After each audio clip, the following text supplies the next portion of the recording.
È stato presentato oggi 7 febbraio presso la sede della Veneto Strade a Mestre il nuovo sistema di monitoraggio ponti e gallerie realizzato dalla società in collaborazione con l'Università di Padova. Per la prima volta queste infrastrutture sono state censite. Si tratta di circa 800 ponti e cavalcavia e 60 gallerie gestite dalla società regionale. 500 in modo particolare dipendono direttamente dalla Veneto Strade. Sono intervenuti l'assessore regionale alla mobilità della Regione Veneto Elisa De Berti, il direttore generale di Veneto Strade, ingegner Silvano Vernizzi, il professore emerito di tecnica delle costruzioni dell'Università di Padova e membro del Consiglio Superiore dei Lavori Pubblici Claudio Modena e il professor Carlo Pellegrino, ordinario di tecnica delle costruzioni all'Università di Padova e direttore del Dipartimento di Ingegneria Civile, Edile e Ambientale ICEA.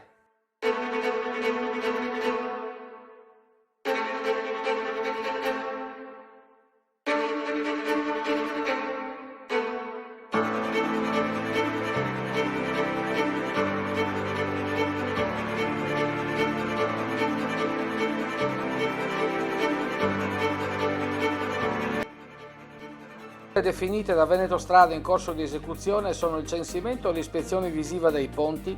con protocollo d'intesa con l'Università degli Studi di Padova, progetto SmartNet,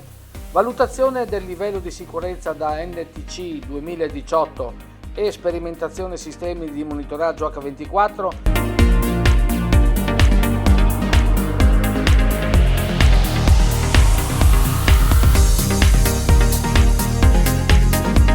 Il monitoraggio delle gallerie con protocollo d'intesa ANAS Veneto Strade. Da Veneto Strade prevedono il censimento dei ponti mediante personale di Veneto Strade, sperimentazione sistemi di monitoraggio H24 sul ponte sul Canal Salso San Giuliano Venezia con sistema cablato e sul ponte sul torrente Rudavoia Belluno con sistema IoT. Sistema di monitoraggio dei ponti e delle gallerie gestito dalla Veneto Strade SpA. Sono 494 ponti in totale, di cui 307 ponti di montagna, 187 ponti di pianura e 60 gallerie di montagna.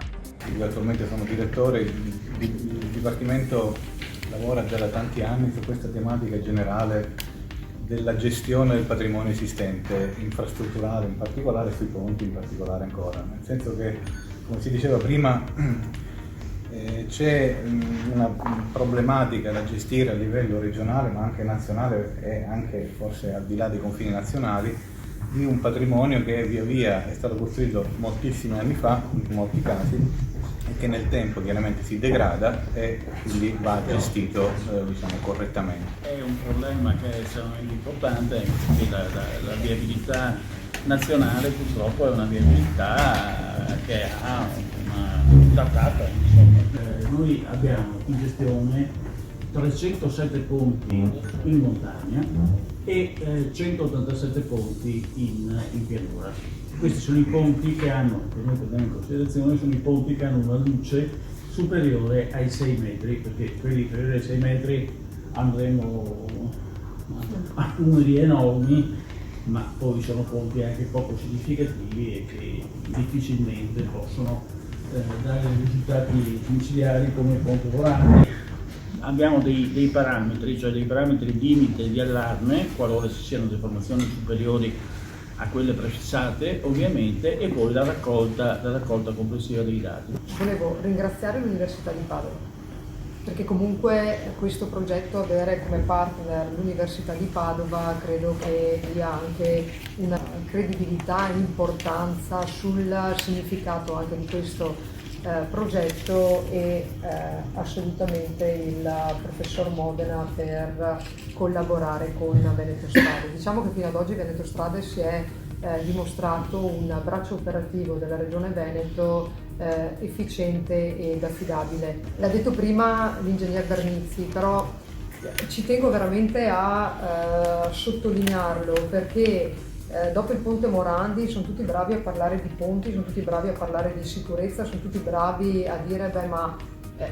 proprio quello che ha detto prima l'ingegner Vernizzi è importante, cioè non è un intervento che tu fai che è visibile agli occhi dei cittadini, quindi tutto ciò che non è visibile agli occhi dei cittadini purtroppo spesso e volentieri capita che la politica se ne dimentichi, perché si concentra un po' di più su ciò che è vendibile e ciò che è presentabile. Nel 2017, negli ultimi mesi dell'anno, hanno parlato della sicurezza delle strade, il Presidente all'assessorato ma anche all'ingegner Vernizzi gli ha sempre detto prima di tutto la sicurezza delle strade, la sicurezza di ponti e viadotti, e mi ricordo che abbiamo parlato noi, l'ingegner Vernizzi mi disse che per iniziare, anche perché ovviamente c'è una capacità di spesa che non può essere infinita da parte di Veneto Strade, per iniziare potevano essere sufficienti 10 milioni di euro.